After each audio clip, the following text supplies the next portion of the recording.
Hello प्यारे दोस्तों, आपका अपना चैनल स्पिरिचुअल राहुल देव में आपका हार्दिक स्वागत है। किसी ने बड़े कमाल की बात कही है, काम के बोझ का मारा व्यक्ति मानसिक रोगों का शिकार जल्दी होता है। जैसे कि कई महिलाएं प्रातः से शाम काल तक घर का काम करती हैं और बच्चों को संभालती हैं, वे सबका ध्यान रखती हैं। यहाँ तक कि यदि पालतू जानवर कोई हो घर में तो उसकी भी पूरी संभाल का कार्य वही करती हैं। परंतु इन सब कार्यों में वे इतनी व्यस्त हो जाती हैं कि अपने आप को भूल जाती हैं। वे अपने लिए समय ही नहीं निकाल पाती, जिससे उनका स्वभाव चिड़चिड़ा हो जाता है। वे अपने चारों ओर एक घुटन भरा वातावरण तैयार कर लेती हैं। यदि वे उस घुटन से बाहर निकलकर इस वातावरण को ही अनुभव करें तो एक अद्भुत आनंद प्राप्त कर सकती हैं।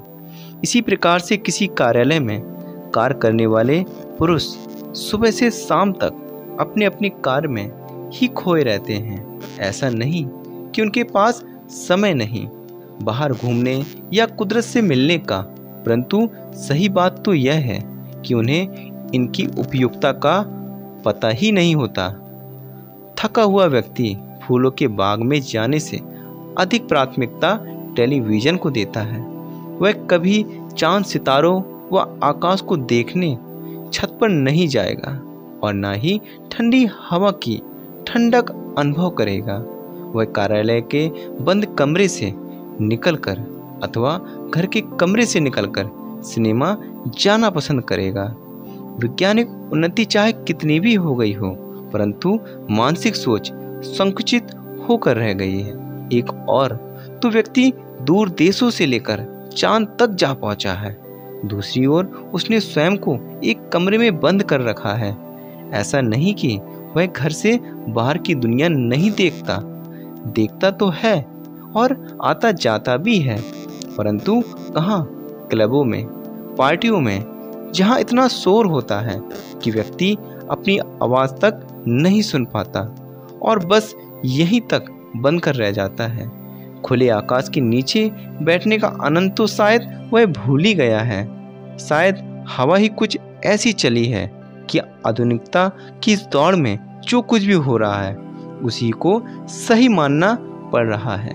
माना ये संघर्ष का दौर है तथा सभी को अपना स्थान बनाए रखने के लिए संघर्ष करने के लिए बहुत परिश्रम की आवश्यकता है। यहाँ तक कि बच्चों को भी खेलने का समय नहीं मिलता। बचपन से ही उन्हें कुछ सीखना सिखाना शुरू कर दिया जाता है ताकि आगे जाकर उनके काम आ सके।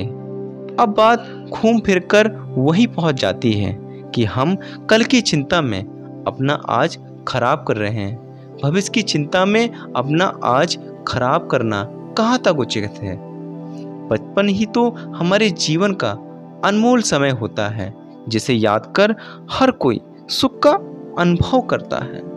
बचपन ही तो होता है जब कोई चिंता नहीं होती। यदि बच्चों से उनका बचपन ही छिन गया तो शेष क्या रह जाएगा? इसलिए बचपन में उचित शिक्षा दे, परंतु ध्यान रहे बच्चों को खेलने का समय अवश्य मिले ताकि वह पूर्ण रूप से विकसित हो सके।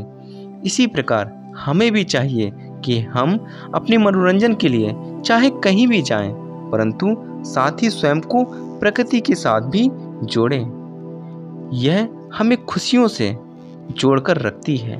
मन को सुकून देने वाली प्रत्येक बात पर ध्यान दें। जैसे कि यदि हम कोई पुस्तक पढ़ते हैं तो हमारे दिल दिमाग पर उसका प्रभाव जरूर पड़ता है। मान लो आप कोई भावनात्मक लेख अथवा कहानी आदि पढ़ते हैं तो कुछ समय के लिए वह आपको भावुक कर देगी। ये भावुकता पढ़ते समय आपके चेहरे पर साफ दिखाई देगी और कुछ समय उपरांत भी उसका प्रभाव आप पर रह सकता है।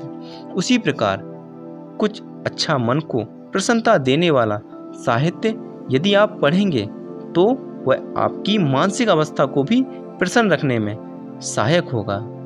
सदैव अच्छा साहित्य पढ़ें, अच्छा सोचें, अच्छी जगह पर जाएं ताकि सब कुछ अच्छा ही हो सके। Thank you for watching. यदि ये वीडियो पसंद आए तो इस चैनल को लाइक शेयर कमेंट्स जरूर करें। सुरक्षित रहें, स्वस्थ रहें, खुश रहें।